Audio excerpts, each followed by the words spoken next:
Welcome to Haxby Shed and part 6 of repairing and improving this Elliott 10M shaper, and this video is really all about adding this extra shaft here, which allows us to turn over the shaper from this side without going over there, pulling down the pulley cover and pulling on the wheel. So yeah, you get the idea. I hope you find it useful. I'm finally feeling like I'm getting tooled up in here now. You know, when you first start out, for me that was about 2.5 years ago, every job you try and tackle, you don't have the tools, so you spend all your time making stuff or trying to buy stuff. But now I feel like I've been around many of the jobs at least once.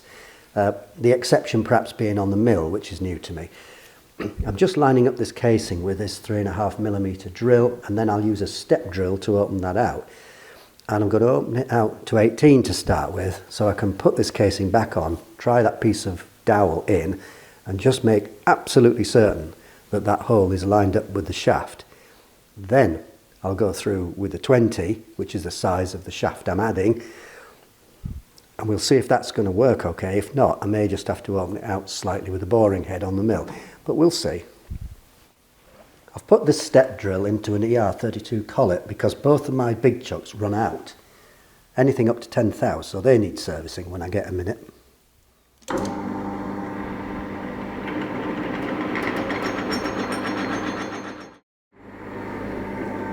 Just coming to the 18mm ring.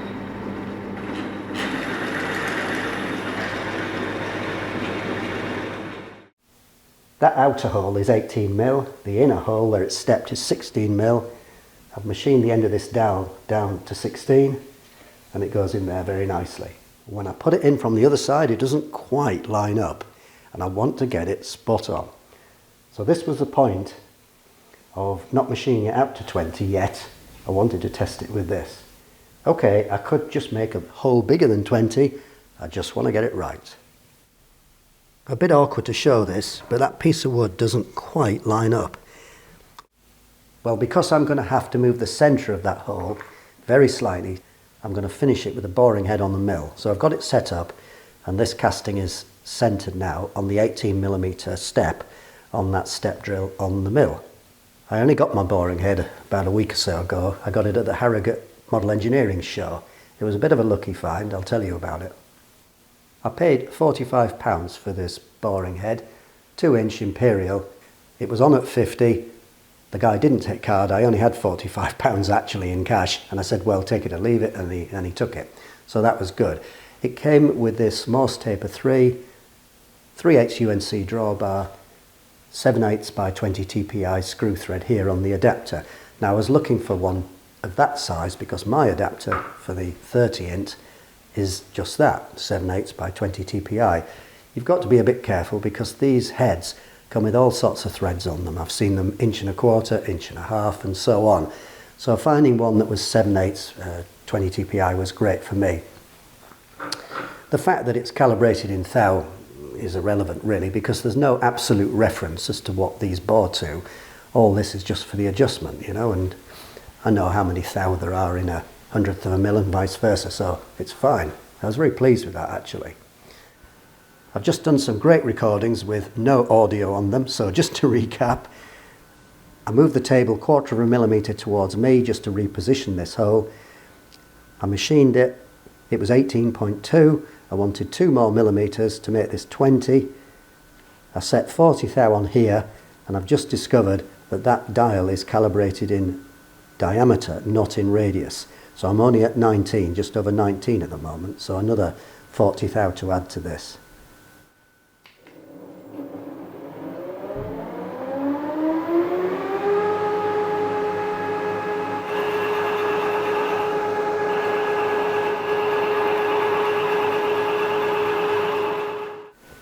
$20mm. Works. I've just checked, and that hole in the casing for the gear change shaft is about 1mm bigger than the shaft itself. It's possible I'll have to machine this a little bit more. I don't mind fussing about. This is first time and I just want to get it right. Next time I'll be a lot quicker. I'm starting work on the idler gear shaft extension. This is 20mm OD here. The hole that I bored into the shaft itself is 9/16, which is 14.28 millimeters. So if we have a tooth thou interference fit, because I'm going to make a press-in peg, let's say 14.3 millimeters, and then figuring it out, I've got to dial in to the cross slide 2.85 millimeters to get me down to 9/16.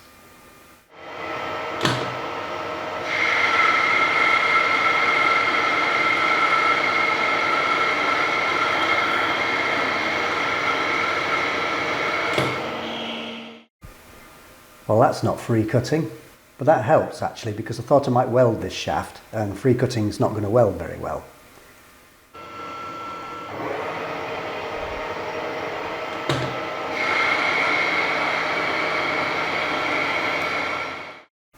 Look at the difference that coolant makes there. This is semi-synthetic coolant. I got onto the idea by watching Matty's workshop. Now, he'd got Hangsterford's coolant. I couldn't get it in this country. I think there was one place in Glasgow that was selling it, but they sold it by like the 1,000,000 litre barrel. So I ended up with something else, but it's great stuff.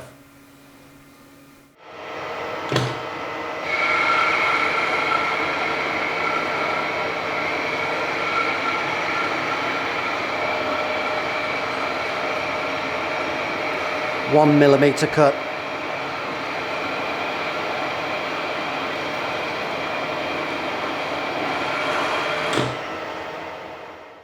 Well, did you spot my deliberate mistake? I wanted tooth thou interference, but actually I worked out 2/100ths of a millimetre, which is 0.8 of a thou. So I switched to imperial, so 9/16 is 0.5625, and I'm finishing this now at 0.564 inches, which is about 1.5 thou interference, so that'll be okay. You know, that coolant makes all the difference. That's a lovely finish. Well, the next question is, how far should this shaft come out? Well, here's my 17mm socket and ratchet, and I think probably, yeah, if the plain part came to there, and then I had a decent length of 17mm hex there, maybe the end of the shaft there, kind of makes sense, doesn't it? This would turn here, so I've got a free swing all the way around here. Might hit the clutch lever if it was out, but you know, that's a minor point. Actually, that wouldn't have to be out to drive this. That's an advantage.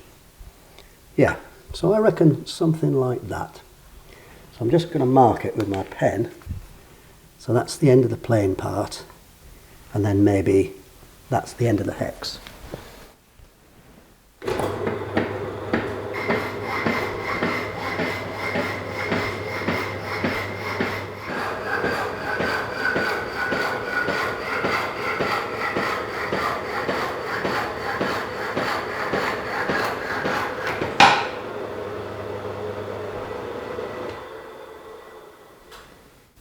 You can see the setup: spindexer, tailstock, bar. This is where the hex is going.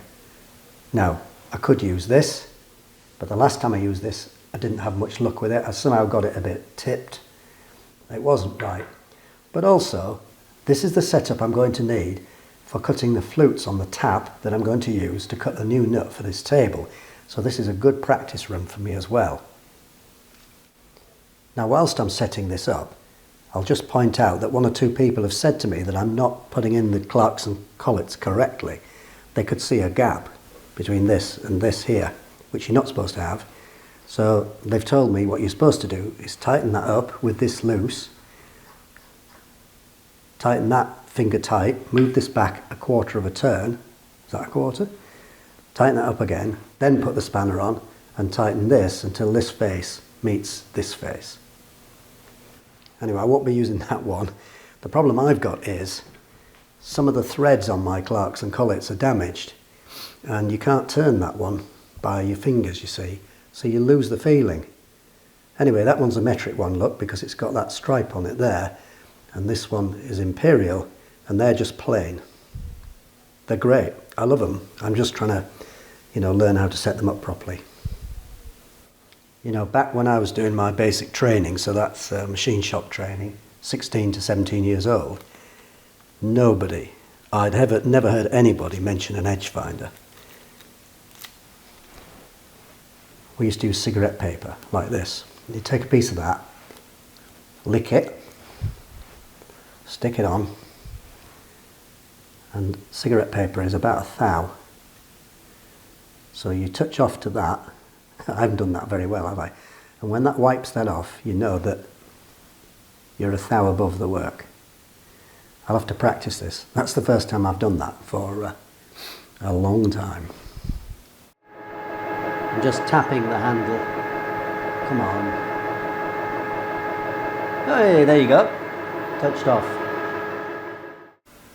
You can see there where it's just wiped it. I'm going to take off 1 mil, top and bottom, and then measure for 18 and see where I am.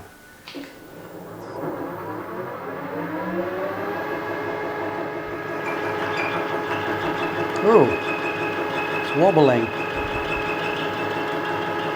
I didn't expect that. 1 mil is proving a bit too much for this rig. I'm not quite sure why. Tighten up the collet, tighten up the tailstock. I'm still getting used to it. So I'm going to reduce the cut to 0.5 millimetre.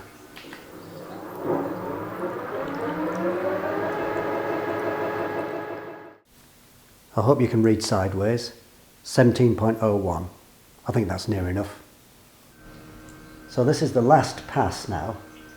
So I cut 4 cuts on each face. This section, now I've moved across 6 mil to cut this section to give me 20 across here. And so I'm taking off 0.2 mil on each face now.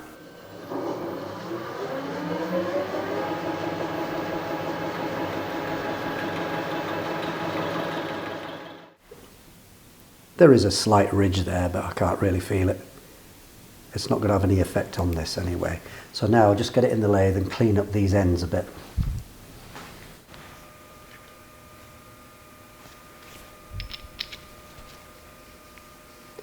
So the next thing to do is to see whether this will weld.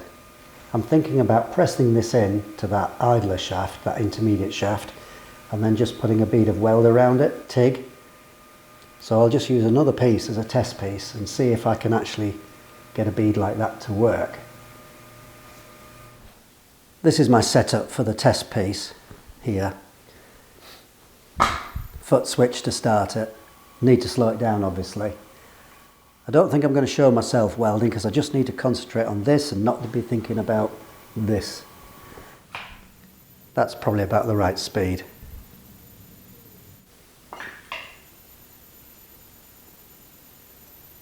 Well, it welded all right, but the thing got absolutely red hot.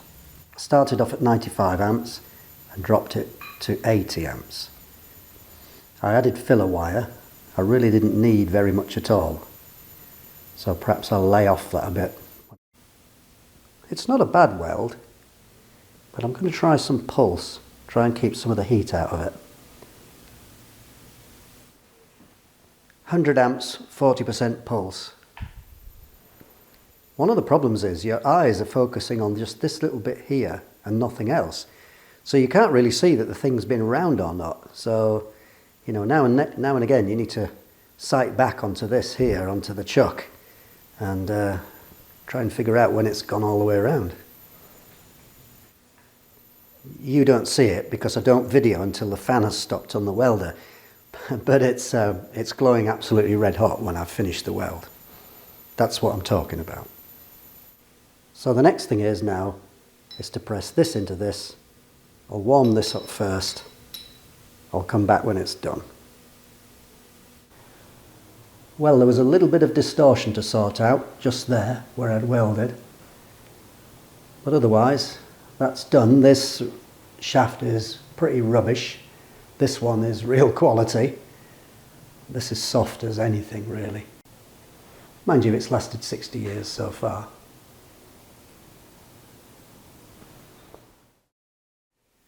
Just to add a quick end note to this video, you might have seen in a previous part on this series on repairing the shaper that I'd got this really nice depth micrometer, and I described it as Carl Zeiss Jenner made in Schul in Germany, East Germany.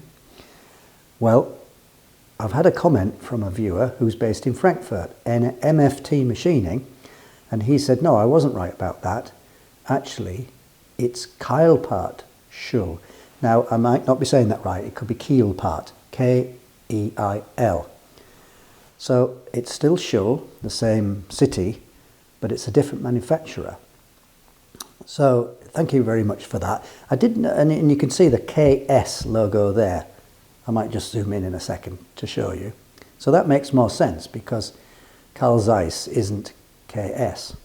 I knew that all along, but I did look online. I did see reference to Carl Zeiss in relation to this. So, you know, but I'm sure that I've been put right now. I noticed as well that Michel, Rusty Knox channel, he'd got a micrometer with KS on it.